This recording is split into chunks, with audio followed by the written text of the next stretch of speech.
Gordon Ramsay is here. He is the chef and owner of several restaurants in London and the only chef in the United Kingdom to earn 3 Michelin stars. He also has 2 television shows that will introduce him to American audiences.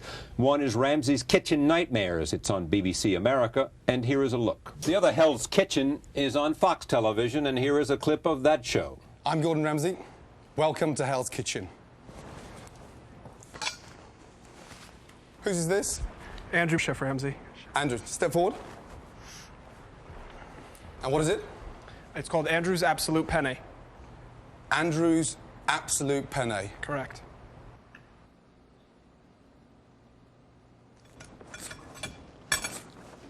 Gordon didn't like that, did he? No, too much vodka in there, and it was extraordinary. But you can't put raw alcohol on pasta like that. No, you don't do that, do you? And he was so sort of jumped up his own backside. It was extraordinary, but yeah, amazing experience. All right, let me talk about what you do here. First of all, you are a chef for some very good restaurants, and you're coming to the United States soon, in a year from now? Yeah, you're scheduled for late spring 2006. One here, one in Miami? That's right, yes. Yeah, you've done your homework. No. And we haven't even started cooking yet, Charlie. No, I mean, you know, New York's a vibrant, boisterous, exciting place to be, and some of the best chefs in the world are based here. So I've always thrived on that level of competition, and I got an email from one of the chefs from New York last week back in the UK saying, Chef Ramsay, the chefs in New York want the meat off your bones, which was fantastic. So they're getting ready. And you said, I'm ready, I'm coming. No big Have at me. Yeah, I mean, you know, precious special, and I think, you know, I'm 38 years of age. I'm far from my sell-by date, and I'm very passionate about what I do, and I know what it takes to get it right. What is it that most people don't understand about getting it right? Yeah, good question. They take customers for granted, and they don't install that level of confidence from day one. And when you set up a restaurant, whether it's a bistro, a brasserie, or a fine dining experience, you've got to understand the word longevity and understand putting that confidence into customers.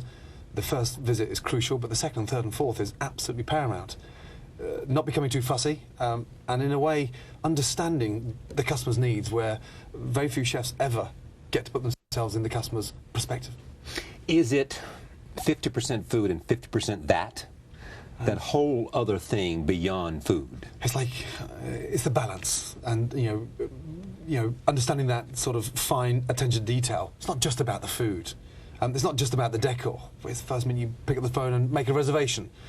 To the costs, to the ingredients, to the seasonality, and not too fussy. Nothing worse than walking into a restaurant, Charlie, and seeing things that are finicky and precious, that look great but don't deliver that little bit of magic that you've really got to get out of food. Now, I'm not one to ask this, but is Gordon spreading himself too thin? I have just under 1,000 staff, the most amazing team. My staff are just absolutely bowled over of the thought of coming to New York and working here. So you'll bring them here to get started? Oh, without a doubt. And, of course, recruit locally. But, I mean... But you got to bring your own guys to make it start. Without a doubt. There's got to be that key sort of infrastructural sort of management setup. There's no two ways about that. But, you know, I set up a restaurant training skills centre for waiters 3 years ago because I knew we were running, you know, week on waiters. So I'm always ahead of my game. Am I spreading myself too thin? The discrepancies in the food, and I'll never give any customer a chance to jump on that bandwagon. And secondly, you know, I wouldn't do it unless I knew we had the setup to pull it off. Here's why I'm asking. Steve Wynn, who you admire greatly. Phenomenal. He's opening up Wynn Resorts, had the opening about 3 or 4 weeks ago. Yes. He's got some great chefs coming out there. Tremendous. Probably would have loved to have had you. He has one rule, though. The chef has to be there. Yeah, it's a big clause in your contract. Now, Alain Ducasse has a number of restaurants. He's on your list of top 10, I guess. No, without a doubt. Yeah, definitely. I mean, you know, somebody asked me on the plane yesterday, if you're such a hands-on chef, then who does the cooking when you're not there? Exactly. The same people that do when I am there. And it's healthy for the business not to be there from time to time. So, well, Charlie, I mean, how do they get to where they want to go and reach their destiny if they don't get given the reins from time to time? So I am hands-on. I am comfortable with what we're doing, and I can guarantee that level of perfection. But I said to this person who asked me that question, can I ask you a very important question? And he said, yeah, what's that? I said, you've got the most amazing suit on. He said, yeah, it's Armani. I said, how much? He said, $1,000. I said, God, that's a lot of money for a suit. I said, when you bought it, did you ask if it was Giorgio who stitched it? because you pay for that quality. Yeah. And that's the same level of expectance in my restaurants. You can train people to be as good as you are. Of course you can. And I don't have the insecurities about them becoming better or just as good as. And if my team go on and win 3 Michelin stars themselves and I set them up in business and I'm behind them on a financial backing, then I'm over the moon. I'm complete. Okay, but tell me how you train them, because training people and understanding how to run a restaurant is the key to both these television shows. On the one hand, you're doing a kind of an apprentice thing where you're judging, Yes. you know, would-be chefs. Yes. And the other, you're looking at restaurateurs and saying, Failing. Yeah, that's your right. restaurant's failing and this is why. Yeah. Come to just tell me about training a chef. Tell me, because you worked at the side Yeah. of some of the best in the world. Yeah. Joël Robuchon. Yeah, and I got my butt kicked in as well at the same time. Because what? You just weren't... No, there's a price to pay for the that. learning price. Yeah, there's that level of expertise, for goodness sake, is something that you can't be given a script and read the following and it will happen. So you've got to live it, eat, drink, sleep, you know, and understand it. Cooking is like reading medicine. You never stop learning. And you don't have a 4 or 5 year stint in one good kitchen and then all of a sudden it happens. You've really got to live it. And I was very fortunate to work with Marco White and the Roux brothers in London, but I wanted to become French. I wanted to go and sort of steal and get sort of impregnated from an early age and understand their culture. So I lived in Paris for 3 years and got my butt kicked each and every day. However, it's the price you pay for that level of insight and perfection. What did you have to learn about cooking? Flavours. Flavors. It's like the people in the music say it's the sound. Yeah, flavours. And you connect with that flavour. And I never wanted to be in a situation where I found an ingredient that I was intimidated by, whether it's a celeriac or you know, a roasted porcini, or whether it's the most amazing golden caviar from the albino sturgeon. I wanted to know how to craft and to perfect and understand it properly. So I pushed myself to the extreme.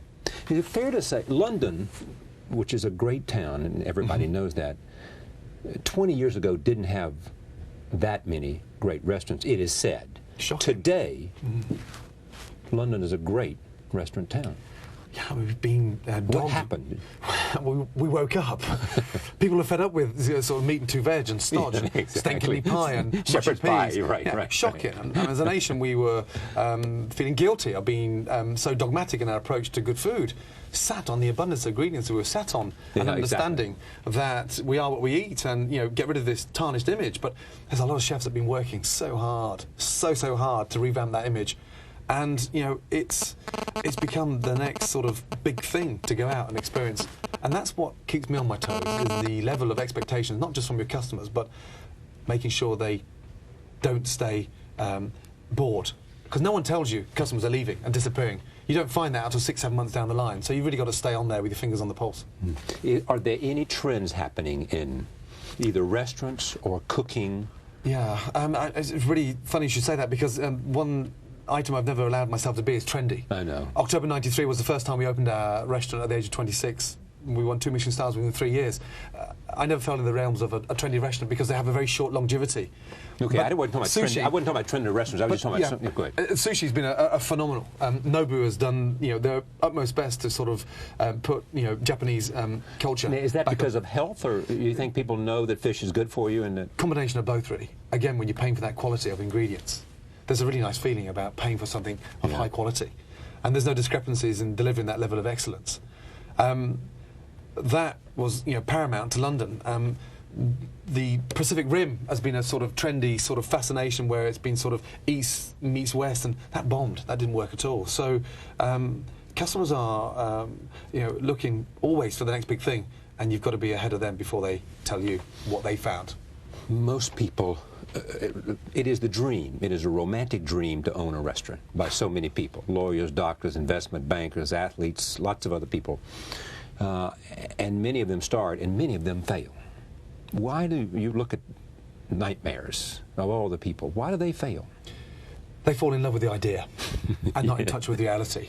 Yes. And, you know, this is a boisterous, tough, difficult, hard grafting environment that requires energy and a sort of tempestuous insight that you're on a roller coaster event each and every day. So there was a situation recently on the new series of Nightmares where a chef was a successful banker. His mates told him what a great chef he was. Yeah. And then all of a sudden, he went and bought the local Italian. Yes. Prior to that, he went and bought himself a brand new top-of-the-range BMW with a number plate stating A1 CHEF. And that was his marketing tool. But when I put a he had blindfold, everything but the cooking. yeah, exactly that. And when I put a blindfold on him, you know, he couldn't tell, you know, a savoury from a sweet. He had, you know, a palate on par with a cow's backside. Yeah.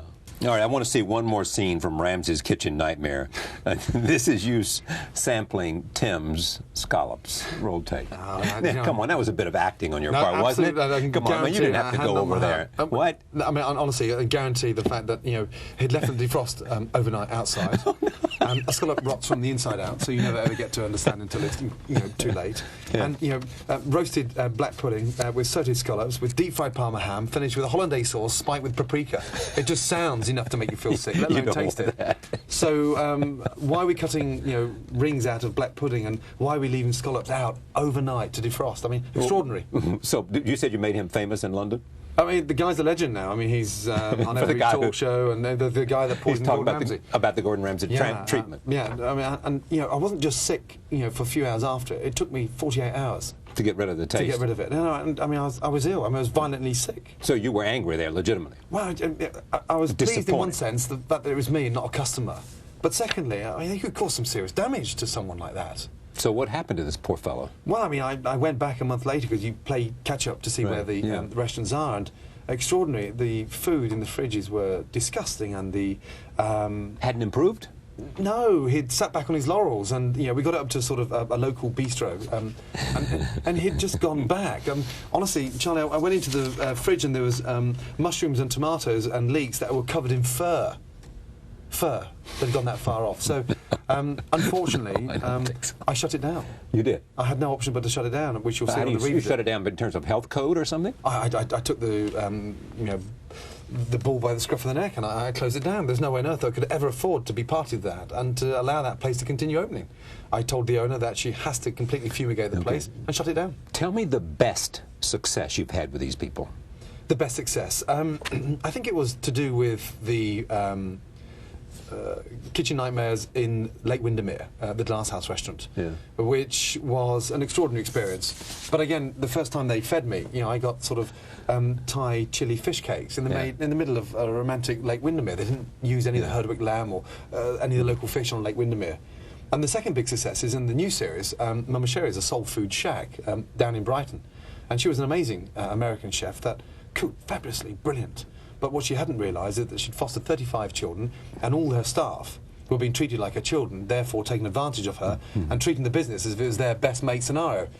Mates and girlfriends and boyfriends walking in the middle of service and sitting at the bar, eating and drinking, and no one paying bills. So she used to turn over £200 an evening. She's now turning £1,000 an evening and turning the tables 3 times and looking for a bigger site. And being well served by staff. And the programme hasn't even gone out yet. So Hasn't gone out yet? No, it starts in the UK in 2 weeks' time. Your own temperament. You don't suffer fools. You know, you are at the top of your game. You enjoy that live scenario. Right. I got trained by the best, and I tell you, when I screwed up and I made mistakes, boy, did I pay the price. I remember a situation at Robuchon in Paris, where I was running the fish section, and for a Scottish chef, that's a big fet. That's a big decision at the age of 23. I screwed up in a way that I'd overcooked the ravioli, and I made the fatal mistake of taking it to the hot plate. He threw it at me. It wasn't Through the food edge? Yeah, the whole plate, yeah. Dublin Bay prawns coming out my ear rolls. You don't stand there and get on the phone and start crying to your mum, you get on with it. But the next day, I was cooking for staff. And I tell you what, standing 24 hours in Joe Robuchon's kitchen in the 3 Michelin star in Paris cooking for staff is a pretty humiliating thing without saying anything to me.